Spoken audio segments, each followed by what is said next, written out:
Hi అండి, అందరికీ నమస్కారం. ఈ వీడియోలో మనం ములకల్చెరువు మార్కెట్ లో ఈ రోజు ఇప్పటివరకు జరిగినటువంటి వేలంపాటు ప్రకారం టమాటో రేట్లు ఏ విధంగా పడిందో తెలుసుకుందాం. మొదట స్టాక్ గురించి మాట్లాడుకుంటే గనక స్టాక్ అనేది గత వారం 10 రోజుల నుండి ఈ విధంగా తక్కువ స్టాక్ వస్తా ఉంది. ఈ రోజు కూడా ఇప్పటి వరకు 1 అవర్ పైన అయిందండి యాక్షన్ స్టార్ట్ అయ్యి. ఇప్పటి వరకు స్టాక్ అనేది చాలా వరకు తక్కువగానే ఉంది. ఇక రేట్ల గురించి మాట్లాడుకుంటే గనక 22 నుండి 24 కేజీల బాక్స్ ఇప్పటి వరకును 100 రూపాయల నుండి ప్రారంభమై క్వాలిటీని బట్టి 400, 430, 450 రూపాయల వరకు టాప్ రేట్లు అనేది పడిందండి. నిన్న కూడా ఇంతసేపు 430, 450 పడింటే సాయంకాలం 6 గంటలు 7 గంటల వరకును నేను చెప్పింది కదా, ఆ విధంగా లోడింగ్ తక్కువ అయితే గనక కాయలు వ్యాపారస్తులు ఆటోమేటిక్ గా రేట్ అనేది పెంచుతారండి. నేను సాయంకాలం 7 గంటలకు పైన రేట్ అనేది 540 రూపాయల వరకు టాప్ రేట్ అనేది పడింది.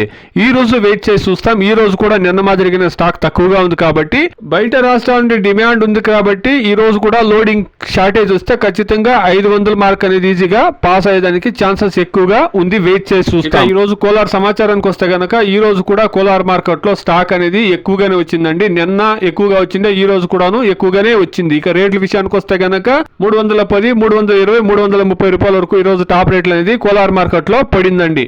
ఇదండి ఈ రోజు ములకల్చెరువు మార్కెట్ లో ఇప్పటి వరకు ఉండేటువంటి టమాటో రేట్లు 450 రూపాయలు. యావరేజ్ మార్కెట్ 100 రూపాయల నుండి 320, 330 రూపాయల వరకు యావరేజ్ మార్కెట్ అనేది నడుస్తా ఉంది. వెయిట్ చేసి చూస్తాం. 7 గంటల వరకు 8 గంటల వరకు కాయలు వస్తూ ఉంటాయి. ఖచ్చితంగా ఈ రోజు షార్టేజ్ ఏర్పడిందంటే 500, 500 పైన కూడా మార్కెట్ పోయే ఛాన్సెస్ ఎక్కువగా ఉంటుంది. Please subscribe my channel, please like the video, please share my video to others. Thank you very much.